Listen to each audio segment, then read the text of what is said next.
Welcome back, bitches, bros, and non-binary hoes, to Anime on the Sea to Sky. Not necessarily thinking that using Escape the Infinity dub reference would probably be the best way to start an episode focused on Valentine's Day and romance, and with love being in the air and lining everything up to see what kind of romance flights the fancy of many anime fans, but I legitimately had no idea how to start an episode about romance in general, so at least through the rest of it, this is going to be my romance recommendations episode, leading into at least what should be coming out on the day that this is announced for Valentine's Day. And outside of me going to the Kaguya Ultra Romantic OVA special that's going to be lining up in theaters, which should be a really fun time, I'm honestly curious to see how the rest of the day is going to go outside of it, but if you're looking for more pieces of romance, haven't been able to find the opportunity to catch Kaguya in theaters, or just looking for something to be a little more heartwarming and warm you up on this day, then at least for the rest of it, I'll be able to go through and give you a couple recommendations to move you forward. But before I end up going through that, there have been quite a few video games that have been popping up ever since Nintendo released their most recent Direct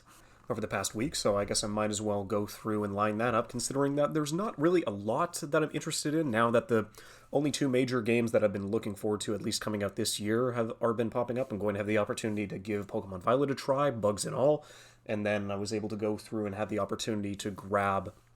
the new Fire Emblem Engage off the store, and even though during the Direct they're already putting out their second expansion pass, that's not necessarily something that is flying my fancy and not really something I'm going to be too interested in buying. I mean, maybe if I finally end up completing the game, which I know is going to take me quite a couple of dozens of hours, there's not really going to be any need for me to go through and jump into the new content, even though the majority of it is going to be lined up for the people who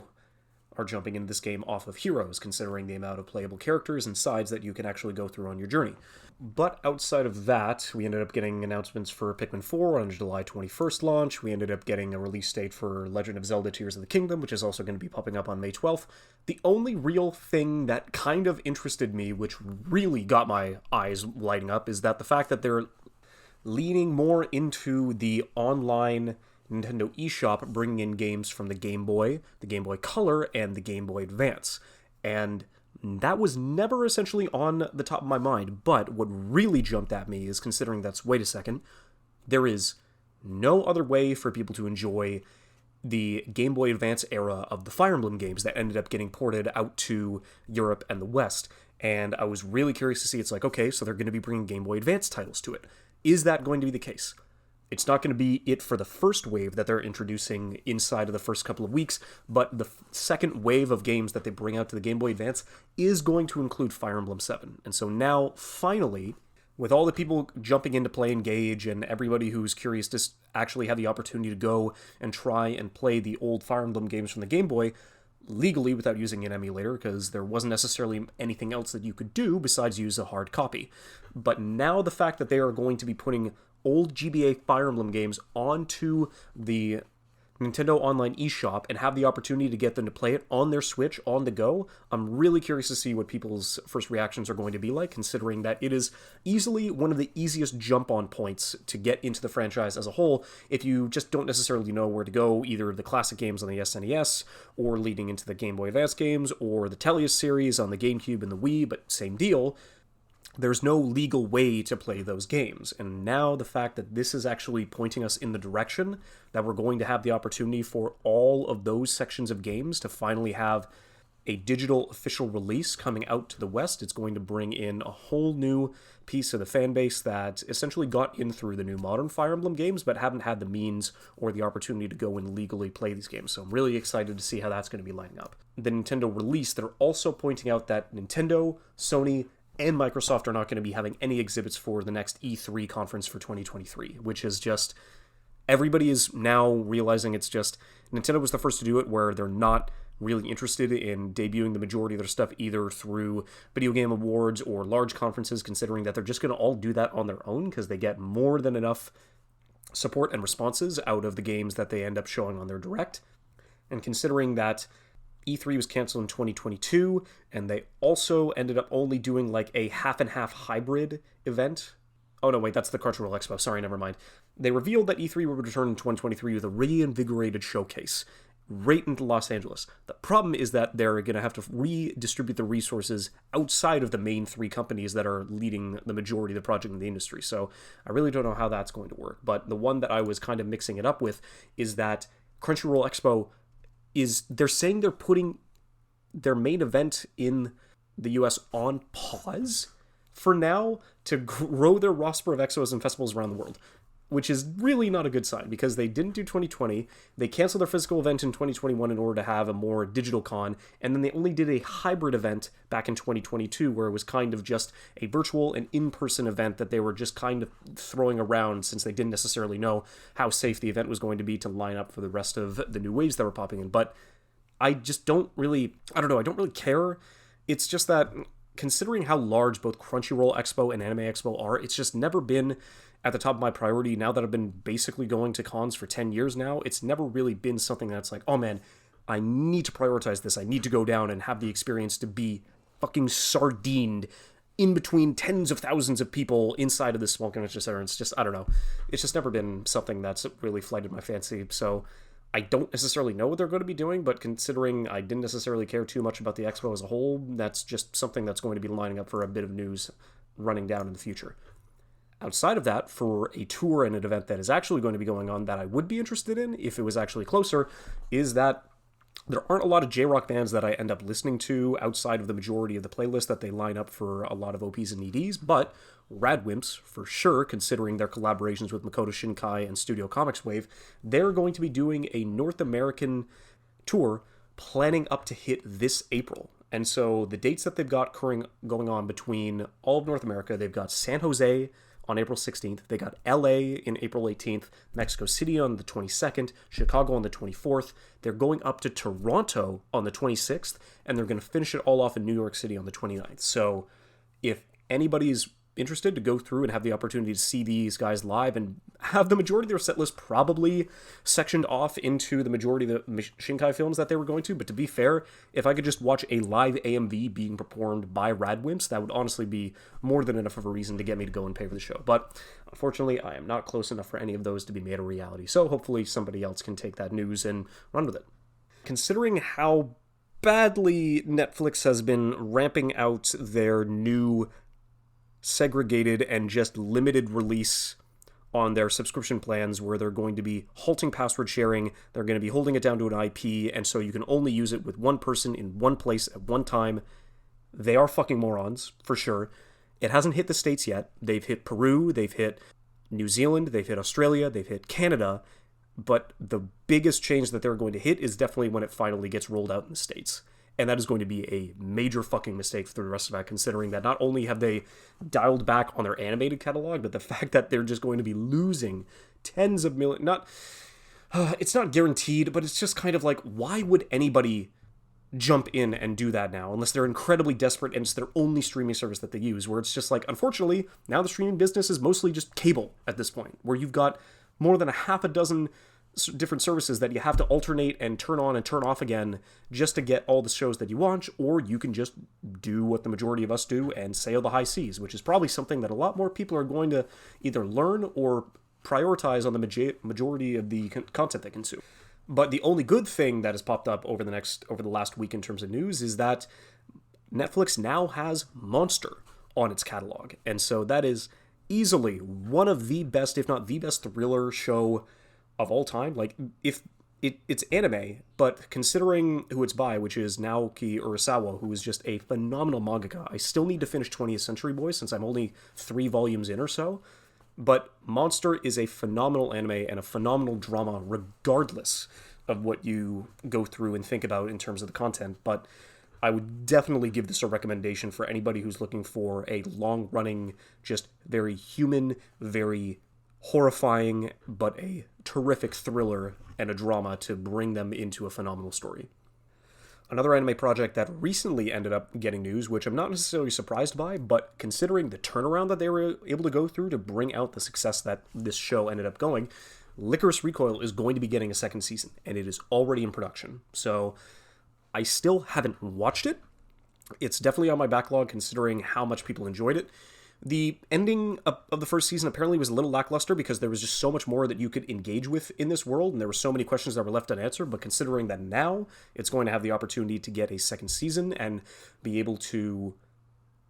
expand on the world a lot more, I'm definitely curious to see how that's going to pop up. And by the time the second season is rolled around, I will have definitely gotten to catching up to line up for the rest of this whenever it's going to be coming out. I would assume next year, if anything, but who knows? Time will tell. And now for two of the biggest sequels that are going to be coming out over the next year and a bit. Well, not year and a bit. That's going to be coming out by the end of the year. Attack on Titan, Final Season, Part 3, first half, hour-long special. God, just trying to fit so much of that shit into one sentence is absolutely ridiculous. But yeah, the first episode of this final arc is going to be an hour-long special, and it is going to debut on March 3rd worldwide. It will be airing on the NHK block down in Japan on February 25th, but March 3rd is going to be the official day that it's going to be released, and everybody worldwide is going to have the opportunity to finally take a piece of the final part of the final season. I mean, fuck, who knows, but it's gotta end at some point, right? Now, something that kind of surprised me initially, because I've never seen this done to the degree, but considering the success of what Demon Slayer has over the past 18 months, how they're meaning to capitalize on that is definitely a way, considering how many people are jumping back into theaters. But what they're going to be doing with Demon Slayer's third season, which is the Swordsmith Village arc, they're actually going to be doing a theatrical debut of the first hour-long episode. So they ended up doing screenings for this already, and they debuted that in Japan back on February 3rd. And so what they're going to do is that for a North American debut, they're going to be premiering it at the Orpheum Theater in LA on February 18th with a lot of the staff, with the Japanese voice actors and actresses, and having that opportunity for the red carpet rollout of the third season. And then in North American theaters, it's going to drop on March 3rd. And I was really confused initially, considering that it was an hour and 50-minute long program for one episode. And I'm just thinking, how exactly are they going to do that? Well, they're going to do a 4K remaster of the 10th and 11th episodes of the Entertainment District arc, which, to be fair, was the better, if not the best episodes of that entire season. And so the fact that I'm going to be able to rewatch those on a theater setup is going to be insane. So they're going to start the screening with those two episodes, and then they're probably going to introduce some middle-of-the-ground programming, either with interviews or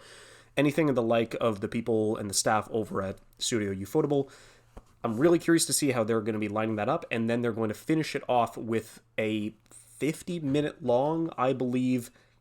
first episode for the Swordsmith Village arc, and I'm really curious to see how that's going to be translated, but I don't know.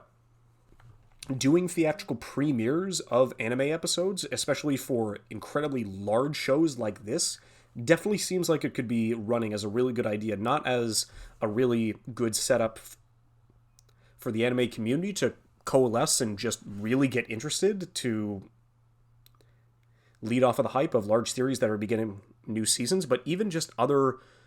anime originals or adaptations and sequels of the like in general. I'm really curious to see how this idea is going to be translated and moved forward over the next couple of months and over the next couple of seasons, because to be fair, it really does seem like a good idea to increase hype and also make sales on distribution as well, so only time will tell. So with all the boring news out of the way, I guess we can get with the ultra-romantic part about this episode, considering that we're going to be leading in through on the day that this comes out with the Kaguya Love is War OVA, the Christmas OVA. I'm really curious to see how that's going to go in a theater full of weebs, but I don't know, that's going to be lined up. I do have quite a few romance recommendations. We've got movies, we've got OVAs, we've got television series, just whichever is going to flight your fancy depending on what vibe you're looking for, what kind of romance you're looking for, and how essentially long you want to go through to see how the story progresses. But I can definitely guarantee the quality of every single one of these recommendations, which really does seem a little pedantic and like overhyped, but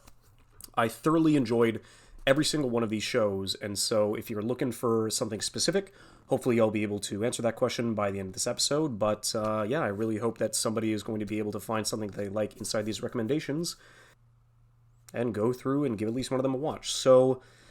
like I said before about Radwimps, I think I'll just go through a couple of my favorites through Makoto Shinkai and Studio Comics Wave and the works that they've been able to put out over the past 15 years.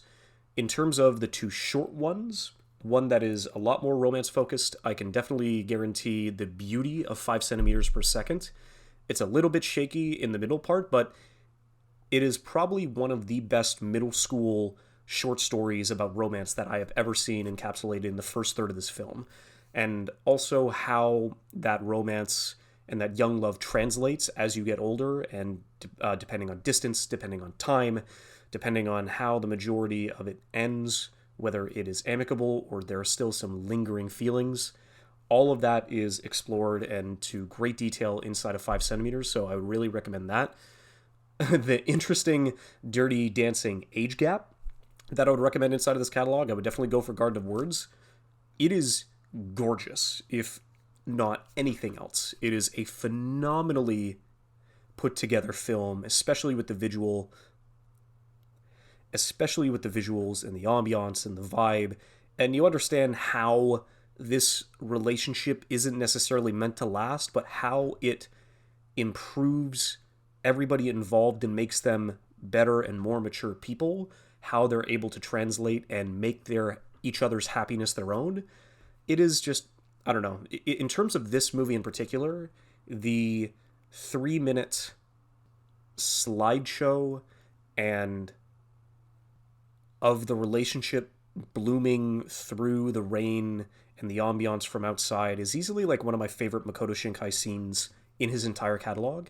Just seeing how natural and happy these two are and wishing them the best is just phenomenal, like setup and development and payoff and storytelling. But I would definitely recommend giving it a watch. It's both this and 5 centimeters are about 45 minutes long each, so it's incredibly easily bite-sized and compatible to get the entire story done and all through the rest of it. I'm definitely biased, though, towards Your Name, because it is arguably my favorite romance and, if not anime film of all time, considering the majority of the setup and the payoff and how quickly the pace is, and how, because you've seen these tropes before, you've seen the developments, you've seen the romance, you've seen the archetypes of the characters, and you've seen a lot of this stuff lead into tropey romances before. But the execution of these is definitely the secret sauce that lets this movie thrive. And personally, for me, the score and the songs that Rad Wimps injects into the soundtrack of this movie is just what makes me really invested, because as a dude who absolutely loves AMVs, the fact that a good chunk of this movie is basically a romantic style AMV, but taken up to the level of a movie production, is just a phenomenal thing that always gets me invested and always gets me rolling whenever I'm getting into any kind of show or series or movie in general. So it is easily my favorite romance film of all time, considering that it is close to the top for me in any kind of media. So I'm still going to give that a recommendation, and hopefully anyone can share the same level of excitement I had over this film as well. So moving outside of Makoto Shinkai's works, I guess I would be remiss not to involve or just mention Clannad and After Story as a whole. The problem I have with Clannad is just the opening 26 episodes are just very hit and miss. And so the comedy, switching between girls, and not seeing a lot of development between a good chunk of the characters doesn't necessarily give the best kind of pacing to any of it, especially considering the fact that you're not only going to have to do 26 episodes of this, but also 12 after this for After Story. Or, okay, sorry, never mind. 24 episodes of After Story. So it's definitely, it's long, which is one of the problems with it, considering that it's about 50 episodes and half of it is a lot of setup and not necessarily the best payoff. But I do admit even though I was spoiled on After Story, I do think it is a really good romance. So unfortunately, it's quite long, but maybe the journey is worth it for some people. It's not a hard-boiled recommendation for me that is set up as a priority, but I don't know, if you're looking for one of the romantic classics, then I guess I'll just have to put Clannad on there. For me, that's something that's a lot more classical in the romance genre would definitely be Nodame Cantabile, which is also unfortunately long. It's somewhere between 50 and 60 episodes. focusing on two college students, one of which is a genius prodigy piano player, where she's an absolute mess that needs somebody to help her reorganize a bit of herself inside of her life, and the other is a pompous rich boy, but he is learning how to become a conductor for an orchestra. Paths that they tread along are similar enough to each other that they're able to go through and connect and at least relate to the majority of the struggles that either of them are going through. And so it does do a really good job leading on with the romance. It is very messy, like all average romances are. There's a lot of ups and downs and a lot of will they, won't they, and a lot of back and forth between how the majority of the romance blossoms and grows. And it has been a while since I've gone back to watch this, considering I think I did finally watch this like way back in 2014 or so. So it's a real far back in a stretch. But considering that whenever I jump up and think about romance animes that I would go to recommend, regardless of that, the pieces and the moments that happen inside of this anime always tend to stick with me. So if that's definitely a sign of longevity to the point where it's easily something that I can recommend, depending on the time that you want to go through, same deal. They're both decently long for the rest of that. I don't know. If you're looking for a music-oriented romance anime, this is basically the one that I'm going to have to top at the list and see where it takes you.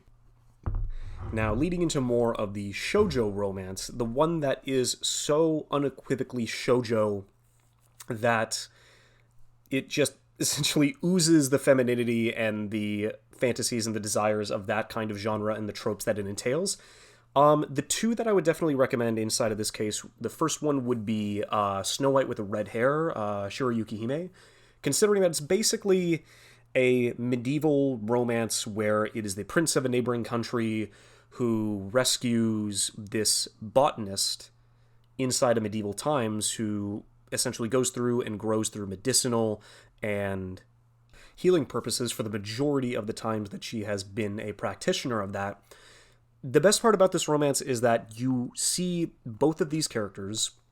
go through unique struggles on their own, but because they are connected to each other, it enhances and makes them grow as people in ways that they wouldn't have been able to do alone. Because even if these two would have never met each other, you know that Shiroyuki would have ended up becoming a well-known herbalist and medicine and practitioner, and she would have been able to help as many people as she could. And Zen would have easily been able to... Ren, I'm blanking on the name, it's been a long while.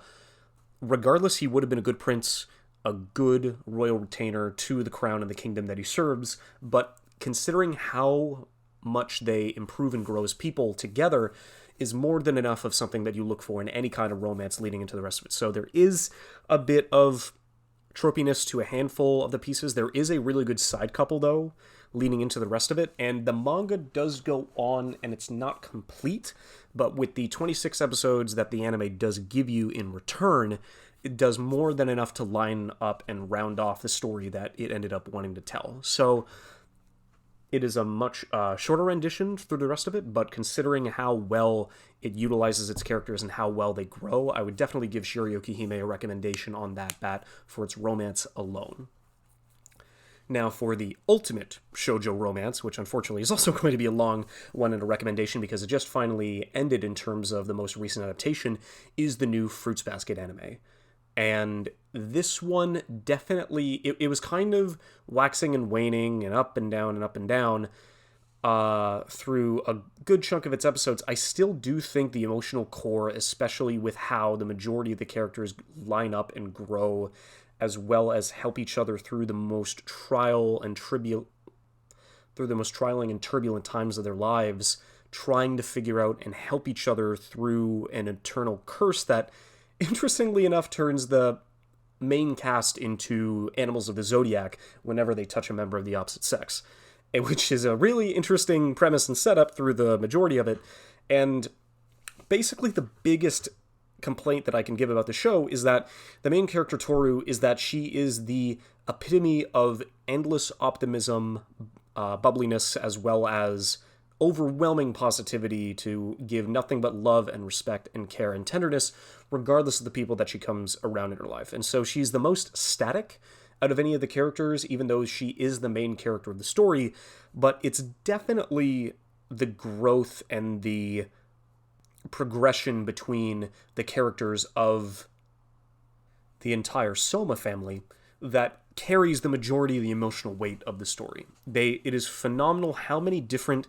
varying pieces of generational trauma, of love and loss and pain and regret that they're able to weave into this story and still make it hopeful and positive and gives you something to look forward to in the future, especially with the budding romance of a lot of the characters involved in the story. It had its strongest moments in the middle of its story, but it was still able to land well enough on its feet to give it that kind of title and modicum as one of the best pieces and the best written catalogs of shoujo romance in general. So it's definitely interesting, especially when it was written and how the original one by Studio Dean, I think, ended, considering that was an anime original and it was only 25 episodes. So still don't think I would recommend that, even though the path that it trailed to get people into this story as a whole is definitely not something that should be undervalued. But the 60 episode remake that we've been able to go through and be reintroduced and involved inside of the stories of all of these broken people and finding happiness in their own right is definitely something that I would recommend and definitely put as one of the best romances that I've seen. Now, leading into the middle of the pack, we've got some gay romances as well to line up to it. So in terms of male gay romance, basically the best recommendation that I can go through in that one is Dokusei, considering that it is a really good, short, succinct film about the romance of these two high school boys and how they essentially go through and deal with the budding feelings and trying to figure out what they're able to do in the middle of a society that shuns them, but how natural the romance feels and progresses throughout the story. It does have a little bit of shoujo or josei tropiness to it in the middle to try and separate them and put a little bit of strain on the relationship, which is nice because you need to see how the relationship acts under pressure, but it was a little annoying in the middle, but regardless, it still gets a really good recommendation for me considering how short and succinct it is and how well it is able to sell the romance of these two boys turned to men leading into the rest of it and what they were able to accomplish in the movie format that they were given. So I would definitely give this a recommendation. For a bit of lesbian romance, I would say in the same vein of the length, Kase-san and the Morning Glories is a really nice, charming, and just overwhelmingly positive take on two girls and their budding relationship inside of high school and outside of it once they graduate, which is definitely something that you don't get a lot of, regardless of any romance, is that, okay, they kissed, they made up, they put themselves in a relationship, and now the story ends. Thankfully, in the OVAs that we get, they don't go... Well, actually, no. In the OVAs, they jumped right to the point where they're already in a romantic relationship. They've already gone through at least a volume of content inside of the manga story where it's like, okay, so these are the points in their lives that they met, they connected, they were able to figure out what they wanted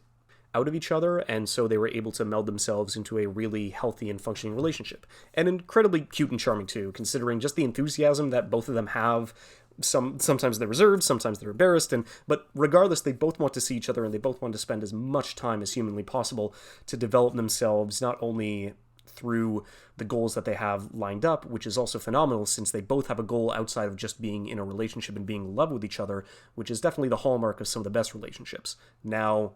I would still think it does more than enough inside of the time that it is allotted, but thankfully, the manga is still ongoing, and they're still in a relationship, and they're still finding new ways to develop not only the relationship itself, but to each other as people, and I'm really enjoying the bits and pieces that I get every month or two whenever there's a new chapter out, so I really do enjoy the sense of community between these two and how well they're able to make the relationship work, regardless of what trials and obstacles that stand in their way. I would be remiss to not mention any of the Ikuhara pieces, definitely for sure. Revolutionary Girl Utena, I would say, is half action, half romance, which is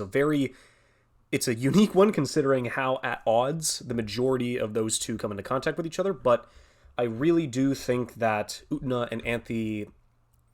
have one of the most interesting relationships out of the majority of the couples that are on this list, especially with the fantastical set of obstacles that is put in their way to become for one to become the Rose Bride and for one to become the prince that ends up saving her from her terrible fate. As a couple and a romance, I can't necessarily recommend it, since it's the world building and the drama and the action is something that I'm a lot more interested in, but they do make a really good couple, and you always want to root for them regardless of what stands in their way. And then on the other side of the spectrum, even though I haven't watched the one thing that I haven't necessarily watched in terms of Ikuhara's old work is that there is so much of that in Sailor Moon, or at least Sailor Moon S or R, I can't remember which season it is that Ikuhara directed most of, but that apparently has gotten huge recommendations for anybody inside of the LGBT crowd for anything revolving around romance and the general relationships that they have in line of that. The only other Ikuhara one that I can recommend inside of that work is Yuri Kuma Arashi, aptly titled Lesbian Bear Storm. So it also does a good job. It's been quite a long time since this aired back in, 2014, 2015? And so it's been a while since I've gone back to it, but I would be remiss not to go back and at least give it just a little bit of a note and tell people it exists to kind of see, because Ikuhara always is crazy whenever it comes to any of the relationships and any of the stories that he writes, but I remember liking this show quite a bit regardless of the really weird turns that Ikuhara decides to put in any of his stories. And the last lesbian romance that I want to involve is Bloom Into You. And Bloom Into You is the same deal as Kase-san, where the 12-episode anime that introduced me to this did a hell of a job, considering that I really enjoyed the chemistry between those two, the real top and bottom energy, but then also how their relationship develops and what they're able to do regarding the people around them, because it's very much how, like what Dokusei does, there are quite a few lesbian characters inside of this show to definitely help normalize it, because that is definitely one of the best and ultimate goals that you can give to anything relating around LGBT. It's just, this is normal. If you can engage this and have it be just a normal part of life, that is easily one of the best end games that you can imagine for anybody inside of the crowd. But at least for Bloom Into You, you get a little bit of progression inside the relationship. They do have the opportunity to go on dates and kind of feel around how everybody revolving around their club feels about the entire scenario, but what it's able to do afterwards inside of the manga, now that the manga is complete, I would definitely I don't know when Bloom Into You, or even if Bloom Into You is going to be getting a second season to go out and can finish the story, but I do recommend trying the anime out and seeing how you feel, and if you really want to see where the story goes and how it ends, it is definitely a positive resolution, and it is a really good time for anybody who's looking for that kind of romance.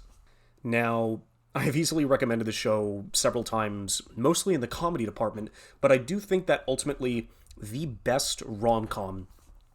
like, in anime, flat out, period, is Kaguya Love is War. I really did already enjoy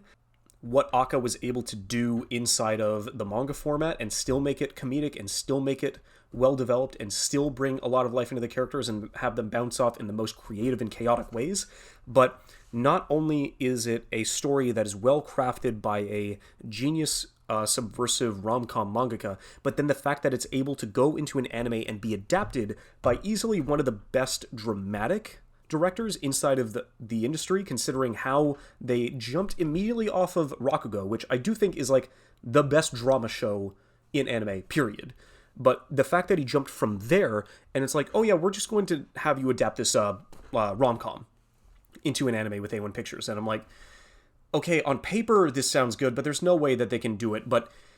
the fact that Kaguya Love is War, the animated adaptation, elevates the already phenomenal source material that Aka has been able to give in manga form and bring in new jokes, new pacing, new timing, new directing, like increase and amplify all of the best parts of the manga to a degree that instantly makes it either recognizable and memorable and well above any of its peers. It is hilarious. It is a great generational romance that a lot of people are going to be looking back fondly on, those that not only got them into the genre, but those who were well-versed enough in romance could find so many more of the references that it ends up taking tropes from and using them and executing them to the best degree possible. So, in terms of rom-coms go, go see Kaguya-sama Love is War. And if you if you also have the opportunity to watch it on either the 14th, the 18th, or the 19th of February, go and have the opportunity to watch the OVA in theaters, because even though it would be an interesting scenario to watch it with a bunch of weebs, it is still going to be gut-bustingly hilarious and charming at the same time to see how everybody reacts to the developments leading into the majority of the characters. Now that I want to say something, but I'm not going to spoil it, even though the ending is inevitable, I still think everybody should go and give this a watch, especially with how well they were able to adapt the third season. You will not be disappointed. Now,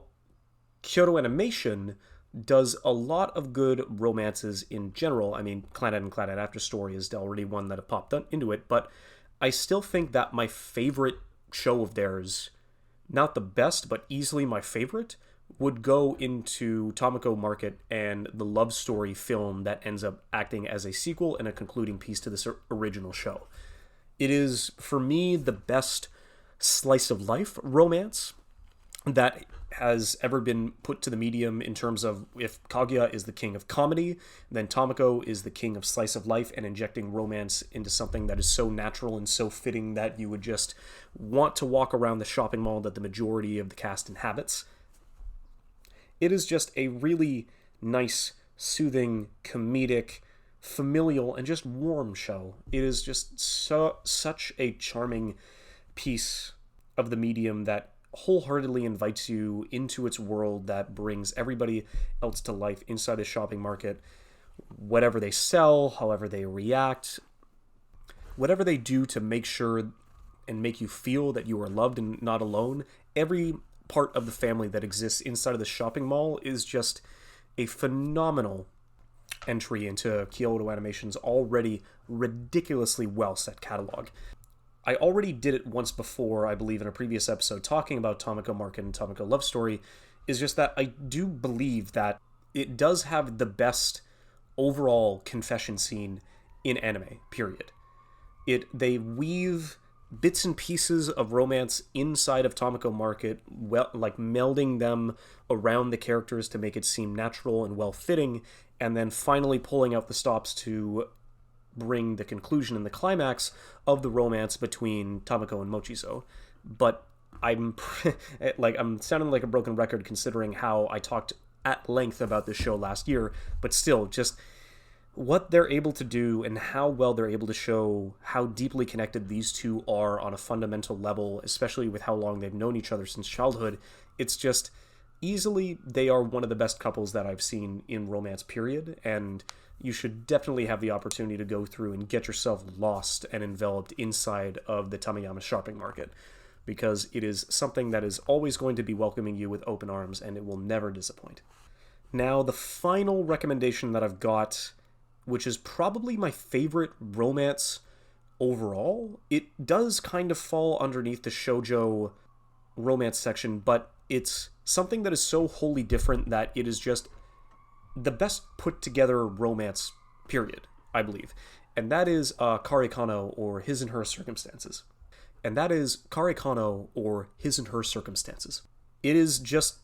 from what I recall, it's another one of those shows that still, it's been quite a number of years since I've gone back to revisit, but it is always the one, even above Kaguya, that jumps out at me, and it's like, what do you think is the best and most well-constructed romance inside of anime? It's always the first thing that pops up, period. How they're able to go through and use the tropes at their disposal, but actually use them in a way that relates them to real people and bring them into a legitimate, real drama with the trials and the conflicts and the tribulations that both of the characters feel, not only that puts pressure on them by society, but then also how well a good family operates and what a trauma from a terrible family can do, regardless of how much love either side gives, and what the trauma is able to accomplish and lock you out of so many other things in life that you wouldn't be able to enjoy otherwise, but what needs to happen and who needs to bring you out of that box in order for you to bring yourself back and enjoy the finer parts of life and learn to love again. Because it's so difficult inside of that, even though there are parts and pieces that are a little overwhelming and just shackled in both pieces of each family of the main characters, but how that kind of love and that kind of drive is able to better them both as people, and how they're able to go through and coalesce and reinvigorate themselves and relearn things about the world that they wouldn't to reinvigorate themselves and learn more about the world in a perspective that they wouldn't have been able to get otherwise if they hadn't met each other. It's just nothing short of genius. It's a real awkward recommendation because I do think that the whole story, same deal. It's also another awkward recommendation where becomes even more complicated, where this show was directed, for the most part, by Hideaki Anno. So the dude who is just so well known for his just flawed view on romance and his depression, and even though his directorial style is so much grander than anybody else in the medium, the fact that it's like he went and did this quote-unquote shoujo romance and he was the one that directed it is already more than enough of a sign that you should at least give the opportunity to go and check that out. If you're still a fan of Hideaki Anno's works, going through Evangelion, going through Nadia the Secret of Blue Water, and you still haven't seen Karikano, it is easily like one of the best recommendations I can give for a romantic show. The problem is that I believe the show is only 26 episodes long, but Hideaki Anno only directed, I believe, 20 of the 26, because he ended up getting in a spat and an argument with the mangaka itself and ended up pushing him off of the project. And so the last 6 episodes are from a different subsidiary director, and it doesn't necessarily go through and actually finish the anime itself in a proper way. For me, the reason why I think it's the best romance, it's those first 20 episodes leading into that and how well it is able to enhance the romance and the story as a whole through the directorial style that Anno is able to go and incorporate, because I do enjoy the rest of the manga. I did enjoy the rest of the story, considering that it is also complete. But if not through Anno being able to go through and be able to evolve and adapt it in the way that it was able to do, this show itself wouldn't have been able to shine as bright as it did. And so it is definitely that kind of asterisk where it's just, oh, it's only this amount of episodes that I say are quote-unquote good, and then there's a handful of episodes that don't necessarily adapt like the best part of the manga itself, and then you have to jump into the manga. It's just a whole just mishmash and mess of things for me to basically go through and recommend. But at the very least, what I can do is just say those first 20 episodes, I do believe, are the best that anime has to offer in terms of romance. And I really hope that at the end of the day, if any recommendation that I've said gets through to anybody, that this is the one that I hope the most people go out and decide to check out. So